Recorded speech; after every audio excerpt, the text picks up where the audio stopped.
તમારું સ્વાગત છે મારી ચેનલ પર Pooja's kitchen. Please like and subscribe to my channel and press the bell icon for more videos. આજે આપણે દમ બિરયાની બનાવવાના છે.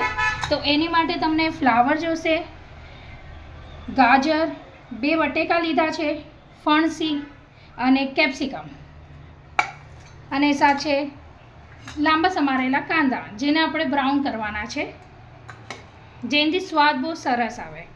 પનીર લીધું છે, પછી એક આદુ લસણ મરચાંની પેસ્ટ આપણે બનાવશું, સાથે થોડો ફુદીનો અને કોથમીર સમારેલી. અને રાઈસ બનાવવા માટે આપણે અહીંયા રાઈસ લઈ લીધા છે, જે બાસમતી રાઈસ છે. અને એમાં પાણીમાં નાખવા માટે આપણે ખડા મસાલા લીધા છે. આપણે અહીંયા રાઈસ લઈ લીધા છે. હવે એને 2-3 પાણીમાં આપણે વોશ કરી લેવાના છે સારી રીતે. થોડા હલકા હાથે કરવાના વોશ, જેનાથી તમારા રાઈસ તૂટે ના. આપણે બીજીથી ત્રીજી વાર હવે વોશ કરી લઈએ છે. સરસ રીતે વોશ કરી લેવાનું છે.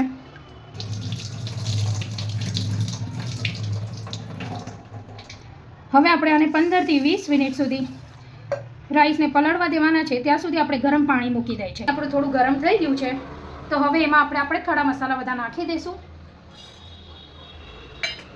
સ્વાદ અનુસાર મીઠું, જેટલા તમે ભાત લીધું એના હિસાબથી તમને થોડું મીઠું નાખી દેવાનું છે. અને થોડું તેલ નાખી દેવાનું, એટલે એનાથી તમારા ભાત સારા થશે અને છૂટા થશે. હવે પાણી બોઇલ થાય છે, એની પછી આપણે ચોખા નાખી દઈશું. હવે પાણી ગરમ થઈ ગયું છે, તો હવે આપણે વોશ કરેલા ભાત અંદર નાખી દઈએ છીએ.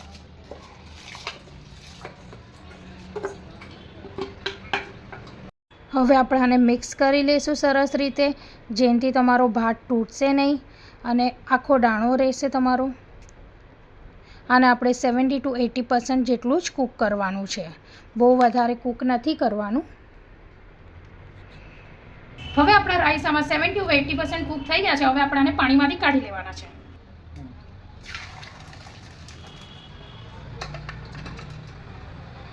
તેલ ગરમ થઈ ગયું છે, તો હવે આપણે થોડાક પનીર એને હલકા ગોલ્ડન બ્રાઉન ફ્રાય કરી દઈએ.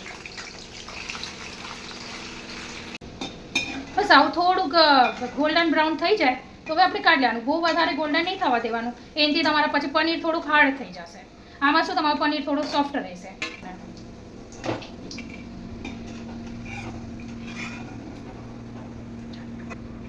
હવે અહીંયા લચ્છાદાર આપણે કાંદા કાપી લીધા છે. હવે આને આપણે તેલમાં ગોલ્ડન બ્રાઉન ફ્રાય કરી લઈશું.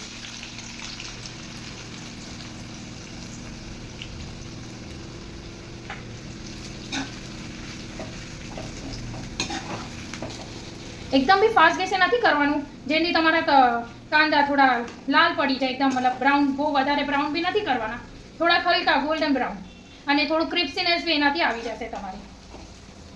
તમે જોઈ શકો છો કે હવે કેવા આપણા કાંદા ગોલ્ડન બ્રાઉન થઈ ગયા છે. હવે આપણે આને કાઢી લઈશું. આને થોડાક પ્રેસ કરી દેવાના, એટલે એક્સ્ટ્રા ઓઇલ થોડુંક આમાંથી નીકળી જાય. પછી આને ટીશ્યુ ઉપર આપણે કાઢી લેવાના છે. હવે આપણે બધા શાકભાજી લઈ લેવાના છે, આપણે જે કટ કરેલા હતા શાકભાજી. એમાં આદુ મરચાંની પેસ્ટ,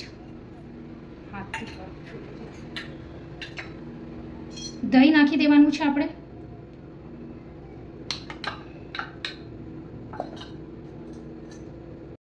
એક ચમચી લાલ મરચું લઈ લઈશું. અડધી ચમચી હળદર, 1 ચમચી ધાણા જીરું, અડધી ચમચી ગરમ મસાલો, 2 ચમચી બિરયાની મસાલો લઈ લેવાનો છે. થોડી કોથમીર, ફુદીનાના પત્તા અને થોડા બ્રાઉન ઓનિયન્સ. હવે આ બધાને આપણે સારી રીતે હલાવી દેવાનું છે, અને સ્વાદ અનુસાર મીઠું નાખી દેવાનું છે.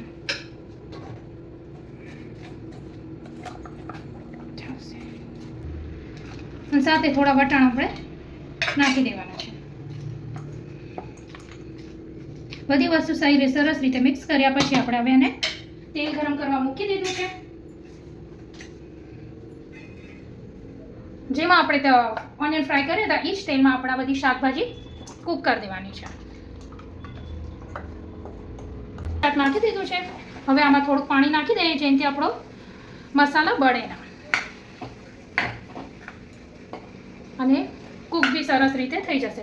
હવે આપણે આને 80% જેટલું જ કૂક થવા દેવાનું છે. બહુ વધારે કૂક નથી કરવા દેવાનું.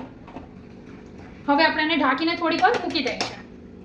હવે આપણે જોઈ લઈએ આપણું શાક ચડી ગયું છે. બટેકા બી સરસ રીતે ચડી ગયા છે. હવે આપણે આને લેયર કરશું બિરયાનીનું. આપણે આપણું શાક ચાખી જોઈ લઈએ. મસ્ત ચડી ગયું છે. આપણા બટેકા અને બધું શાક મસ્ત કૂક થઈ ગયું છે. હવે આપણે લેયરિંગ કરીએ.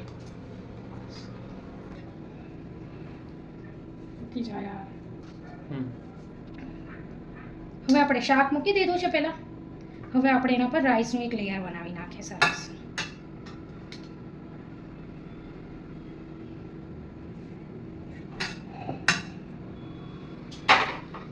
હવે થોડા ફુદીનો, થોડી કોથમીર, બ્રાઉન ઓનિયન્સ,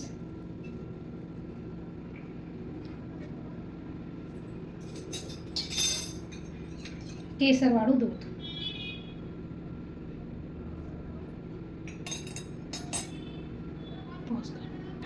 હવે આપણે પાછું હજી એક લેયર કરી નાખીએ છીએ.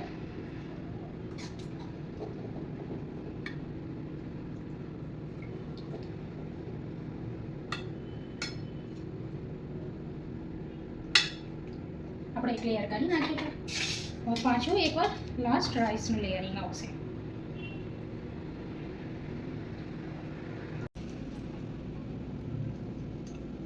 હવે ઓનિયનનું લેયરિંગ એક કરી નાખીએ. થોડો ફુદીનો, કોથમીર, કેસરવાળું દૂધ,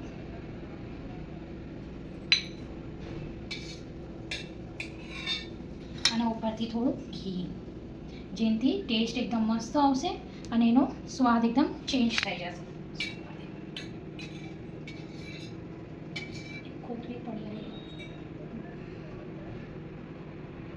લોટ લગાવી લીધો છે.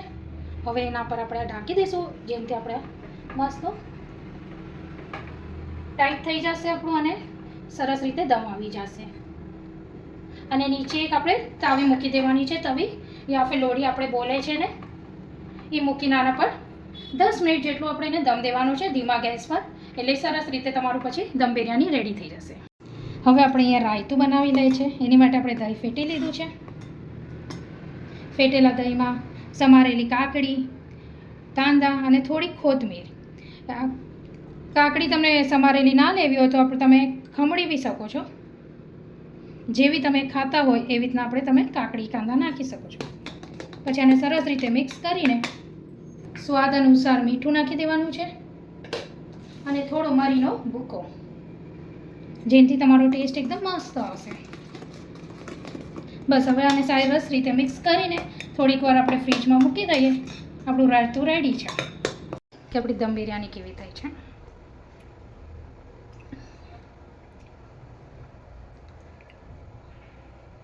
આ રેડી છે આપણી દમ બિરયાની.